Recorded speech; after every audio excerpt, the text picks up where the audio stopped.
Air Signs, Gemini, Libra, and Aquarius. Welcome po sa ating channel. At ito ang inyong daily gabay tarot reading for August 23, 2023. Please be reminded that this is general reading po. So maaari kayong makarelate o hindi. Just take what resonates. Gamitin ang reading na ito bilang gabay lamang. Balik po kayo dito bukas para sa ating daily gabay tarot reading for August 24, 2023. Please like, subscribe, and click bell button para updated po kayo sa daily tarot reading natin. Maraming salamat po. Spirit guides, ano po ang energy today ni Air Signs, Libra, Gemini, and Aquarius ngayong August 23, 2023.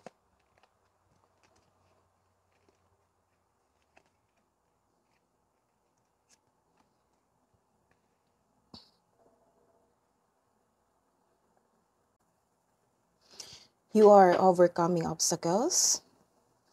Maging matatag ka sa sandaling ito dahil ma-overcome mo yung struggles or challenges mo ngayon. This card asks you na harapin mo yung fears, struggles, or challenges kaysa iwasan mo ito at mag-move forward ka with courage. Nagkaroon ng hopelessness yung energy mo ngayon. Nagkaroon ng hopelessness dahil siguro sa pagkaroon ng challenges and struggles sa buhay. Di ka makatulog. Laging balisa, natatakot at naghihinala o dumadalas ang pagkaroon ng masamang panaginip. This card tells you na ang iyong pagkabalisa ay pumipigil sa iyo na makita ang katotohanan na nasa harap mo. Ang stress ay isang normal na bahagi ng buhay, ngunit kailangan mo itong labanan sa pamamagitan ng pag-unawa, pagtanggap sa isang sitwasyon. So this is the confirmation of this card, strength, na kailangan mo ng courage at pag-unawa at harapin itong sitwasyon na ito. Makatulong ang journal o diary. Isulat mo ang iyong mga nasa isip upang sa gayoy maalis ang mga ito sa iyong isipan at mapunta ito sa pahina. This card tells you to make change. Itong pangyayari ito ay pansamantala lamang at lilipas din ito. Ano po ang mensahe para kay Air Signs, Gemini, Libra, and Aquarius? Ano po ang mensahe? Spirit guides. Spirit guides, I need 2 cards. Message nyo po para kay Gemini, Libra, Aquarius, Air Signs ngayong August 23, 2023.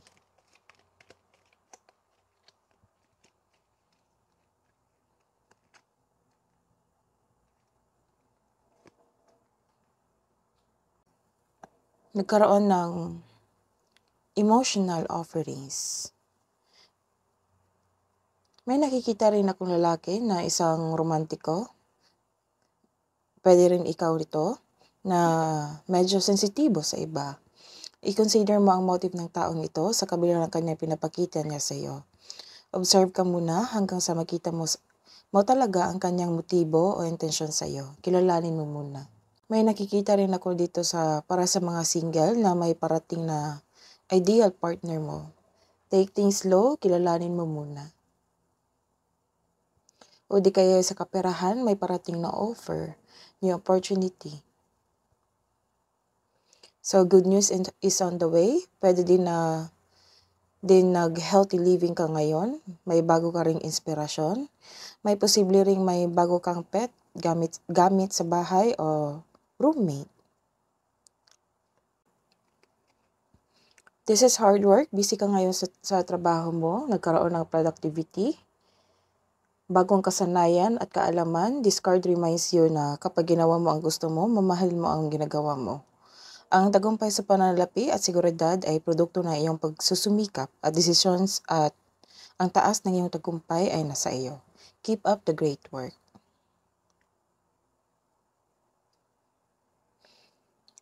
Let's see your career and money. Spirit guides, career and money po para kay Gemini, Libra, Aquarius. Ngayong August 23, 2023. Knight of Swords.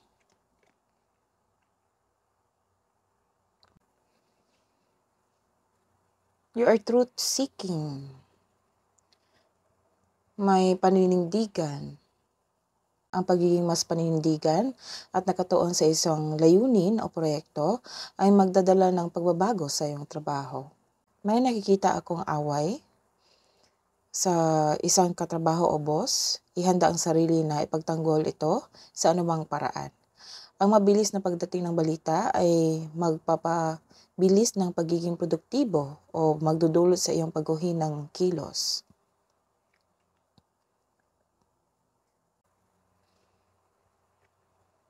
This is wealth. Marami kang benta ngayon. Maraming customers. This is inheritance also. May plano kayo ng pamilya mo na magbuo ng family business at full support ang pamilya mo sa plano mong negosyo. Ang ilan ay may alok na business partnership with close friends. Marami din kayong benta ngayon, kaya sobrang busy kayo ngayon, araw na ito, dahil nagkaroon kayo ng maraming customers at nagkaroon ka ng maraming benta. D23.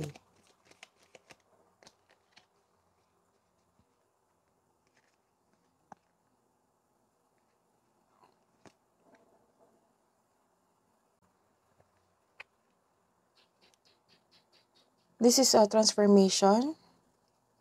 Nagkaroon ng pag-release ng emosyon. Sa buhay pag-ibig, love and romance, sa mga single, may balak ang dating mong kaibigan o kaibigan na mag-reconnect sa iyo ngayon. The advice is baka hanggang ngayon, hindi ka pa rin nagkaroon ng katahimikan dahil bothered ka sa past nyo. Hindi talaga madaling magpatawad, lalo na ilan sa kanilang nagbalik ay sinaktan tayo noon. This card asks you to balance and reflect. Listen to your intuition kung deserve mo bang tanggapin mo siya ulit.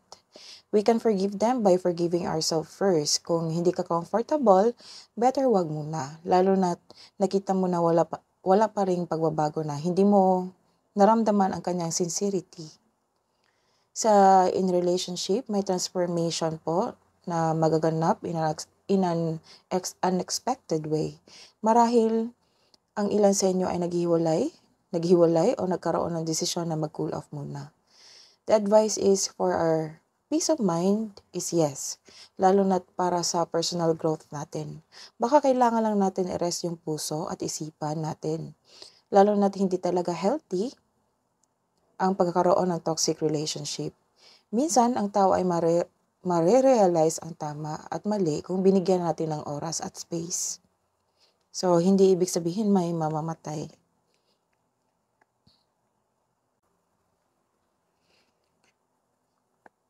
Granted ang iyong manifestation, nagkaroon ng solid beginnings.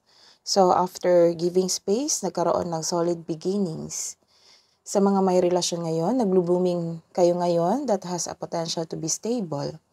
Sa ilan sa inyo, sa mga single, naging practical ka sa buhay, romansa, interesado ka lang sa mga stable na at trustworthy. Ano pa po ang ganap ngayong araw na ito, August 23, para kay Gemini, Libra, and Aquarius. Coffee cup. So, you are meeting someone today. Nagkaroon ng conversation na masinsinang pag-uusap. Savoring the moment. Feeling uplifted ka. Nagkaroon ng bagong connection, friendship. What's the advice for Gemini, Libra, and Aquarius ngayong August 23, 2023?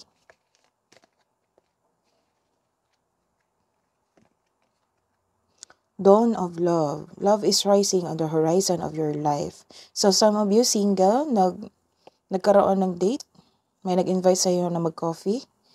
You're getting to know each other. What's the angel advice today for August 23, 2023? Para kay Gemini, Libra, and Aquarius.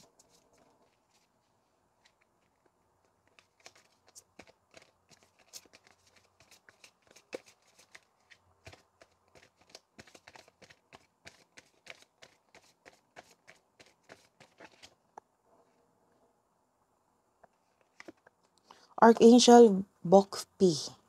It is time to fly. Listen to your intuition. Listen to your intuition para mag-guide ka sa tamang daan. That is your reading today, Gemini, Libra, and Aquarius. Please like, subscribe, and click the bell button for notification para po updated kayo sa daily tarot reading natin. Balik po kayo bukas para sa August 24. Maraming salamat po.